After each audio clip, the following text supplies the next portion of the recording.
Bonjour à tous, bienvenue sur le plateau de l'internaute.com. Donc nous recevons aujourd'hui l'acteur Clovis Cornillac et le producteur Renaud Swamy pour la sortie de La Grande Boucle en salle dès ce mercredi 12 juin. Donc bonjour à tous les deux, merci beaucoup d'avoir répondu présent à notre invitation. Bonjour à vous. Voilà, donc les internautes connaissent le principe, ils ont maintenant une demi-heure pour vous poser toutes leurs questions. Top. Voilà, tenez-vous prêts. Donc juste une petite présentation du film en fait. Donc dans La Grande Boucle, Clovis Cornillac, du coup vous interprétez un père de famille qui va se lancer le défi de faire le Tour de France en solo, en faisant à chaque fois, en partant un jour d'avance avant les pros. Ouais. Voilà. Et on commence tout de suite avec une première question de Ben qui nous dit « J'adore le Tour de France. Est-ce que vous avez réalisé le film en partenariat avec l'événement ? Avez-vous pu profiter des infrastructures du tour et insérer des vraies images du Tour de France ?» Donc c'est à moi de répondre. Je pense que là, j'ai des réponses, mais je ne veux pas te... Pour être très clair avec Ben, oui, on a eu la chance de tourner le film au sein du Tour de France. En fait, on a signé un partenariat avec eux parce qu'on voulait que le film soit le plus crédible possible. Et pour être crédible, il fallait qu'il soit le plus proche de l'image que les gens ont du Tour, de ce qu'ils vivent tous les étés. Et donc on s'est rapproché du Tour de France. Ils ont lu le scénario, ils ont adoré l'idée. Et puis ensuite, il a fallu organiser la logistique du tournage pour qu'on puisse s'intégrer dans le cadre du Tour. Donc on a tourné sur à peu près 5 ou 6 étapes avant l'arrivée de la caravane du Tour et donc avant l'arrivée des pros. Mais on était au cœur du système. Et surtout, ce qu'on cherchait, c'est à reproduire une étape de montagne, très importante dans le film, et l'arrivée sur les Champs-Élysées. Oui, c'est ça, vous avez pu filmer sur les Champs-Élysées dans les conditions réelles en fait. Les conditions réelles, c'est-à-dire en fait, c'est qu'on a tourné avant l'arrivée du vrai peloton. Donc on avait un temps qui nous était imparti pour une séquence finale qui est assez chargée, qui est assez... qui est un peu aussi le climax du film. Donc il y avait un enjeu de réalisation compliqué, de jeu, de tout ça, mais à l'arrivée, ça marche très bien. Et effectivement, on a profité du Tour, mais il faut savoir que le film s'est tourné en beaucoup plus longtemps que le Tour de France, parce qu'évidemment, le Tour de France, c'est 21 jours en gros. Nous, voilà, un film, c'est 3 mois. Donc on a fait une partie sur le Tour de France, et puis on a fait une autre partie pas sur le Tour de France. Et ça a dû rajouter de la pression aussi d'avoir un temps vraiment imparti assez court. Je sais pas comment vous avez géré. C'est juste une question de précision. Vous savez, c'est comme pour tout. On est des humains. Si on vous dit tu as tant de temps pour faire ce truc-là et que tu as vraiment envie de le faire, tu t'organises parce que tu vas pas faire un caprice. Il n'y a pas de caprice possible pour le réalisateur de dire non, moi je suis désolé, je verrai. Tu dis c'est fini. Ouais, c'est juste fini. Il n'y avait pas le choix. Non, il y avait un deal qui a été respecté des deux côtés d'ailleurs. Absolument. C'est-à-dire qu'on nous a octroyé une place qui n'a jamais été donnée. Ils ont toujours refusé, même aux films américains qui voulaient faire des films sur le Tour de France. Ils ont toujours dit non. Et là, voilà, ils ont aimé le projet, ils ont participé, mais nous, il fallait qu'on respecte. On aurait eu du mal à expliquer à Wiggins ou Fromm, dire excuse, 2 secondes, pousse-toi, parce que là, tu es dans le champ, ça nous gêne. Ok. On a une question de Karl du coup qui s'adresse à vous, Clovis. Donc comment êtes-vous arrivé sur ce film et surtout étiez-vous déjà un passionné de cyclisme à la base ? À la blase. Oui. Il y a des soirées compliquées, mademoiselle. Non, en fait. La réponse ? La réponse à la blase. En fait, je suis arrivé sur le film à pied. Non. Concrètement, justement, c'est les producteurs. Parce qu'ils sont 2, ils sont 4. On est 4. Il y a 2 frères, qui sont les frères Swamy, dont on a une moitié ici, on a l'autre moitié qui est là, quelque part en France. Et en gros, ils sont venus me proposer, avec Fidélité, donc les 2 autres producteurs, un scénario. Et le scénario, c'était celui que j'ai lu. Et moi, j'ai vraiment beaucoup aimé le projet. Je suis encore plus heureux aujourd'hui parce qu'il n'est pas toujours évident d'un projet d'en arriver qu'à l'arrivée ce soit aussi bien que ce que tu as pu imaginer. C'est réellement, ça répond à ce qui a été écrit. C'est-à-dire, en gros, moi, ce qui m'a fait craquer, c'était l'idée qu'un petit bonhomme comme n'importe qui d'entre nous, parce que ça pourrait être une femme, mon personnage, on s'en fout. C'est pas, ce qui est important, c'est que c'est monsieur, madame, tout le monde qui va se retrouver à produire un exploit, devenir une icône nationale malgré lui. parce qu'il va vivre ses rêves. Donc c'était un film extrêmement bienveillant qui emmène sur un territoire familial, transgénérationnel et tout, et ça me plaisait beaucoup. Et à l'arrivée, ce qu'on voit dans les salles, parce qu'on a fait beaucoup d'avant-premières à travers la France, c'est que les salles, elles sont composées de ça, elles sont composées de couples, de potes, de copines, de familles, de grands-parents avec des petits-enfants. Et c'est un cinéma absolument pas cynique, très généreux et simple dans le bon sens du terme. Et si je peux rajouter, nous on a réfléchi effectivement, et aussi avec le réalisateur, à qui pouvait en fait incarner le rôle de ce gars qui est censé être Monsieur Tout-le-Monde en fait, Monsieur Tout-le-Monde qui va faire quelque chose d'extraordinaire. Et il n'y a pas grand monde en fait qui peut incarner ce type de personnage. Il n'y a pas beaucoup d'acteurs qui peuvent se dire ok, du jour au lendemain, je vais me mettre à faire 3 heures de vélo parce que le jour du tournage, je veux non seulement tenir la distance, c'est-à-dire la distance de tournée, faire les allers-retours, enfin, c'est quand même rentrer des kilomètres, et puis être crédible, se transformer en cycliste. Pas cycliste professionnel, mais cycliste. Encore une fois, dans un souci de crédibilité, est-ce que ce gars-là, c'est un cycliste qui est crédible sur son vélo pour faire le Tour de France, même avec un jour d'avance sur les pros. Il vaut mieux l'avoir d'ailleurs. Oui, il n'y a personne d'autre que Clovis, voilà. Justement, la question de Hugo après, c'était, donc il paraît que vous avez fait beaucoup de sport avant le film. Quel type de préparation avez-vous suivi et aviez-vous un coach? Oui, bien sûr. Alors, dès que j'ai lu le scénario, c'était après avoir dit oui sur le projet, c'était de dire d'accord, mais je veux commencer l'entraînement la semaine prochaine.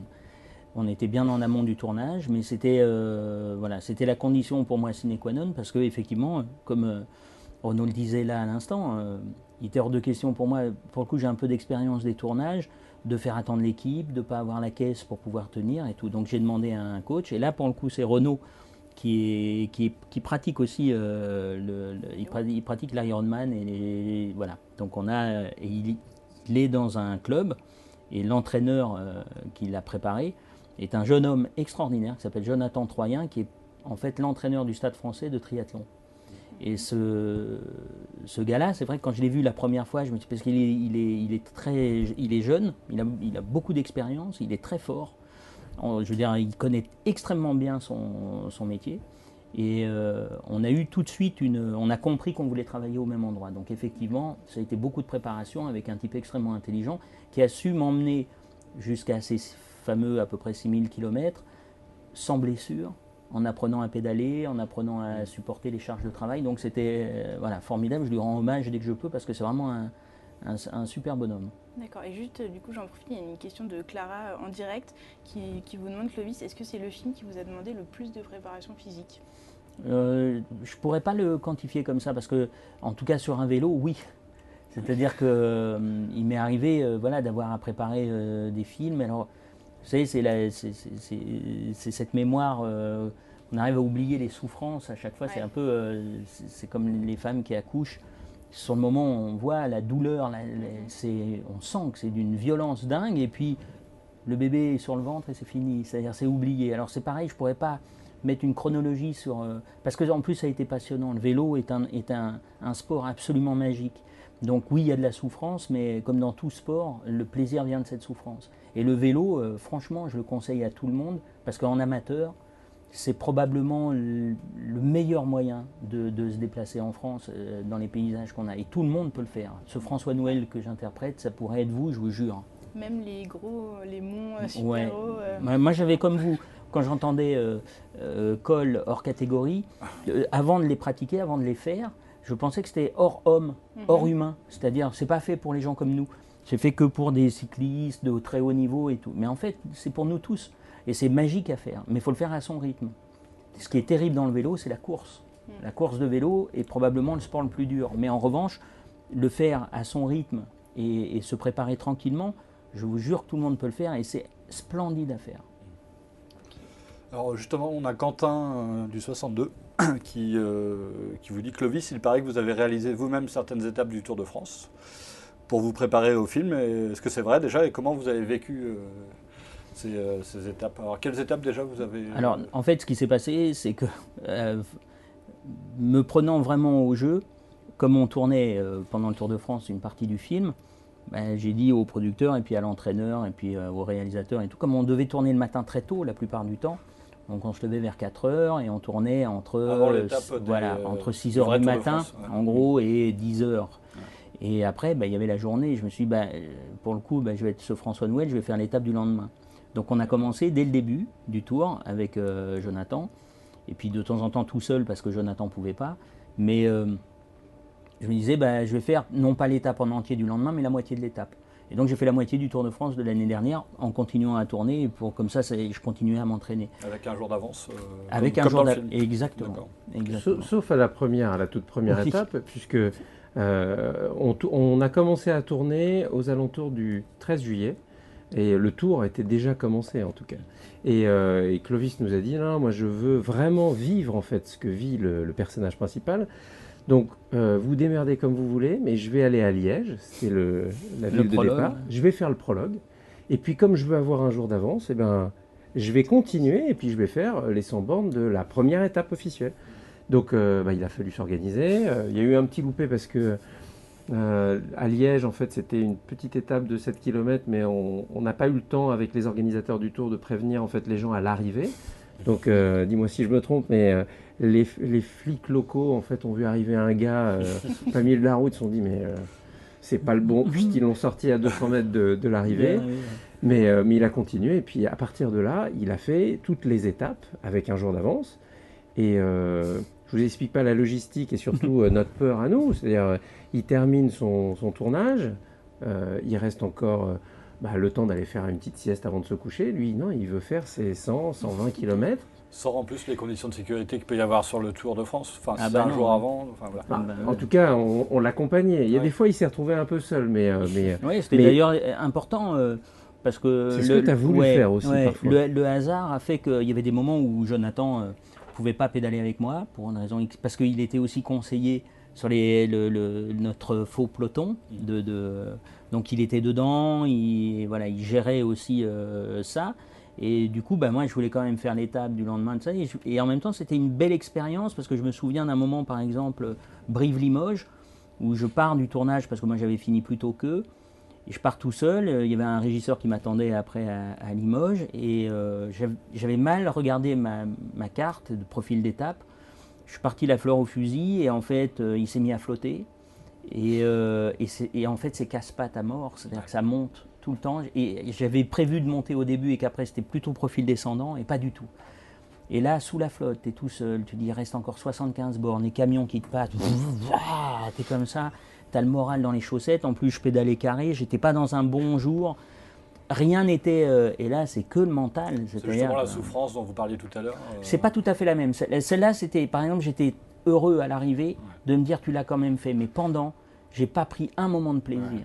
C'est-à-dire que en fait c'était important parce que je pense que le François Nouel, il a des moments où il n'a pas un moment de plaisir. Il se retrouve confronté à lui-même finalement. Ouais, à des éléments, tu sais que ça va pas quoi. Quand on a tous ça, il y a des jours, tout ce que tu fais c'est à côté. Mais quand tu es sur un vélo et que tu dois te faire l'étape, il faut aller au bout. Parce qu'il n'y a personne qui t'attend sur le bord de la route pour te dire... Alors justement, on parle des étapes que vous avez parcourues. Jeanne vous demande, vous avez vraiment monté des cols de montagne à vélo ?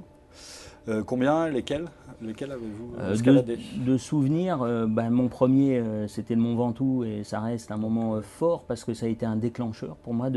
Le jour où Jonathan m'a emmené là-bas, j'avais demandé qu'on fasse un stage d'une semaine, 9 jours, je ne sais plus, pour apprendre, avant le Tour de France, dans l'entraînement, pour savoir ce que c'était que de faire des étapes très différentes chaque jour et d'avancer.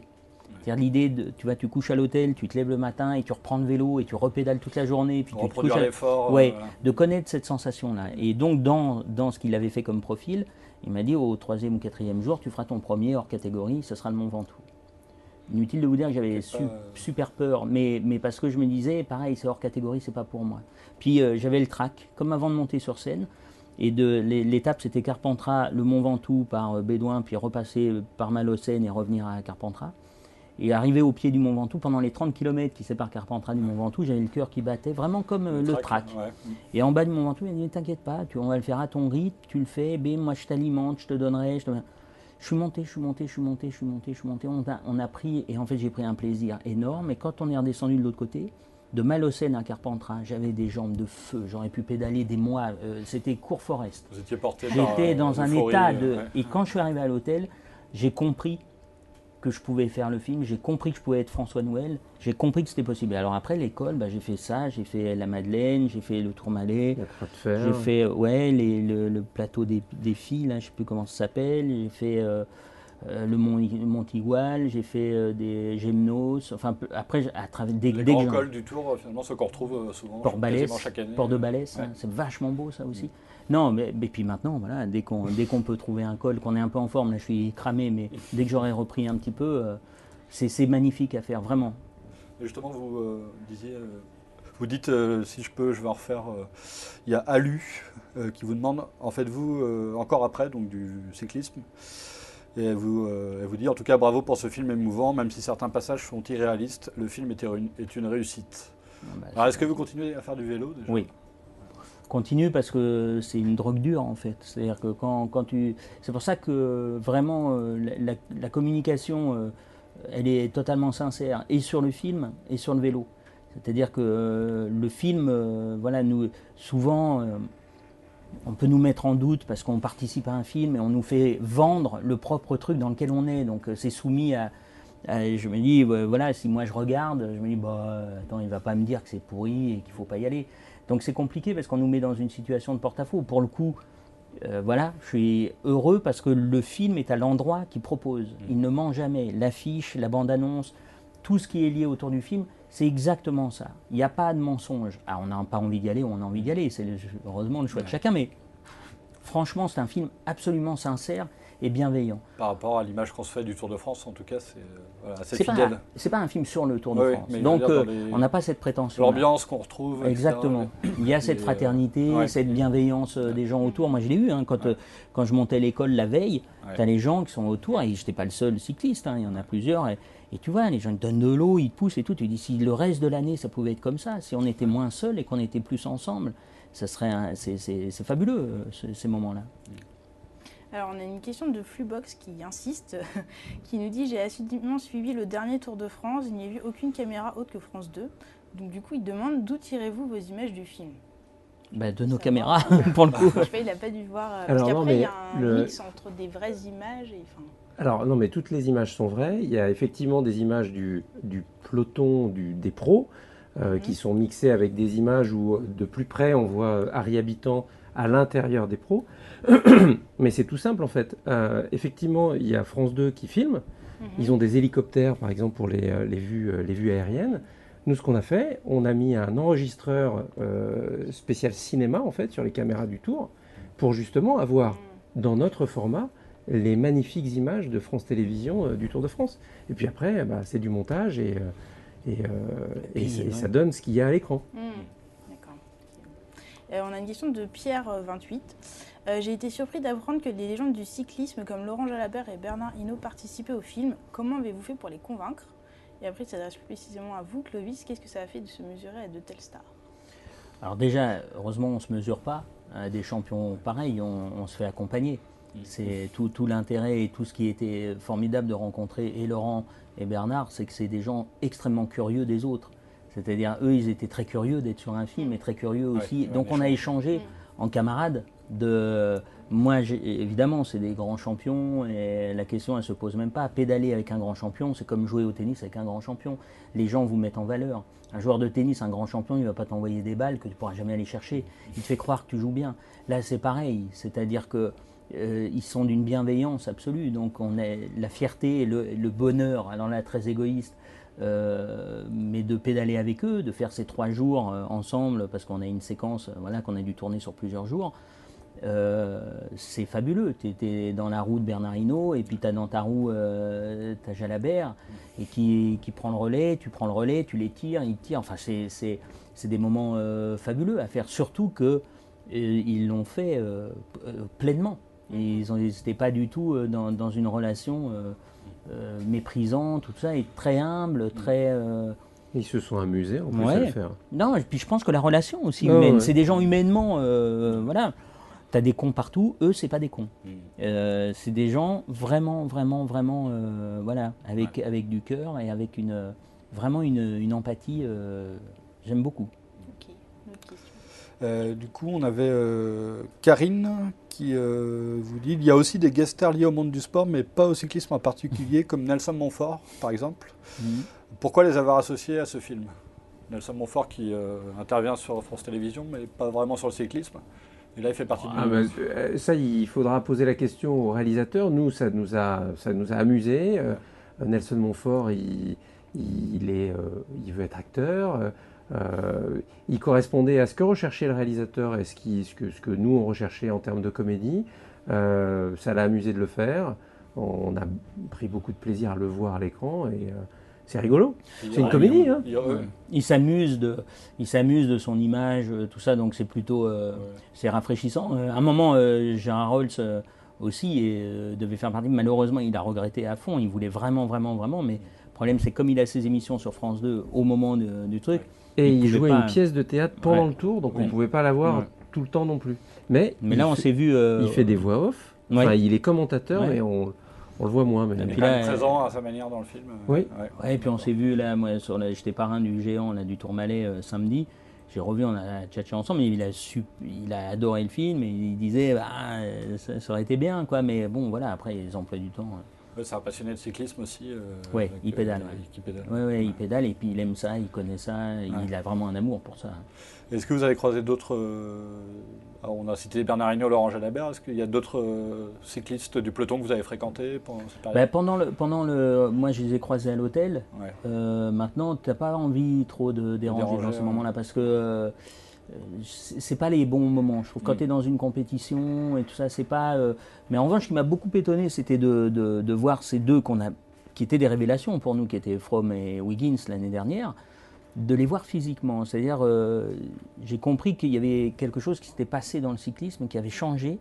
C'est en voyant les physiques de ces gars-là. C'est-à-dire que c'est des gens, tu les vois à l'hôtel, tu as peur de passer à côté d'eux pour ne pas les casser. Tu les sens extrêmement fragiles. Ils sont comme les poteaux du studio, quoi. C'est-à-dire que c'est des grands trucs, des doubles mètres très secs, qui font 15 grammes. Et sur un vélo, c'est des forces de la nature. Donc c'est un rapport poids-puissance hallucinant. Tu as l'impression qu'ils sont fabriqués comme on fabrique des vélos. C'est-à-dire qu'ils sont dans une usine à bonhomme à vélo. Donc c'est très étonnant parce qu'en revanche, tu les vois dans la vie, tu dis c'est pas des athlètes. Et ça, cette notion-là, moi, c'était très moderne l'année dernière. Je me suis dit, ah la vache, c'est pas... tu vois Jalabert ou tu vois les cyclistes, même les sprinteurs ou tout ça, tu vois des athlètes, hein, tu vois des bonhommes. Tu vois un côté... Et eux, je te jure, en dehors, alors sur un vélo, c'est des monstres, mais en dehors, quand tu les vois à l'hôtel, tu fais, mais il faut faire attention. Ils sont affûtés. C'est plus qu'affûtés. Ils sont presque fabriqués, quoi, comme ça. C'est très étonnant. C'est des nouveaux physiques de vélo. On enchaîne avec Jean-Pierre qui dit qu'il ne regarde plus le Tour de France depuis que les histoires de dopage semblent devenues monnaie courante. Et il vous demande, est-ce que vous parlez de cet aspect dans le film du dopage? On ne pouvait pas en faire l'économie totalement parce que évidemment, c'est devenu partie, malheureusement. Voilà. Donc, il s'est traité d'une manière, je trouve, assez intelligente, c'est prétentieux, mais assez pertinente. C'est-à-dire que c'est traité sous un aspect. On ne fait pas l'économie du sujet, mais en même temps, c'est pas le sujet du film. Donc, il fallait pouvoir en parler et on l'a traité, je trouve, assez... parce que la manière dont c'est traité, ça met en relief les rapports humains, en fait. Et je pense que le dopage, si on voulait parler du dopage, je pense que c'est un phénomène sociétal sur lequel il faudrait réfléchir et que Pierre, c'est ça Jean-Pierre. Jean-Pierre, oui. Je pense qu'il y a aussi une malhonnêteté de notre part à nous tous par rapport au dopage. Et je regrette qu'il ne regarde plus le Tour de France parce que le dopage est un problème vraiment sociétal. C'est-à-dire, je crois qu'aujourd'hui, à la bourse, il y a des gens autant dopés que dans le sport, que dans même nos métiers, où il y a des gens qui se défoncent aussi. Je veux dire, la défense, elle est partout. Elle est sur Internet aussi, elle est chez des geeks. Il y a une notion du dépassement de soi, où on veut tellement qu'il y ait des premiers, que tout est permis. Donc c'est une réflexion que je trouvais intéressante, et je pense que quand Christian Prudhomme dit « on chasse », parce que éthiquement, il est hors de question de laisser passer le dopage, et en même temps, si on se pose la question réellement nous tous, on est tous des gens qui poussons au dopage. C'est-à-dire que de reconnaissance aussi, les gens qui poussent. Je pense qu'il y a un truc de compétitivité. Pardon, il y a beaucoup de. C'est une contrepétrie, ça possiblement. et où je me suis dit, mais ça devient fou. Donc après, évidemment, le haut de l'iceberg, c'est les tricheurs. C'est-à-dire, c'est ceux que tu vas prendre. Il faut les punir. Ça, je suis entièrement d'accord. D'un autre côté, il faudrait que nous, tous citoyens, on s'interroge sur pourquoi on en arrive là. Personne ne se dope par plaisir du dopage. Ça n'existe pas. Ouais, c'est d'accord.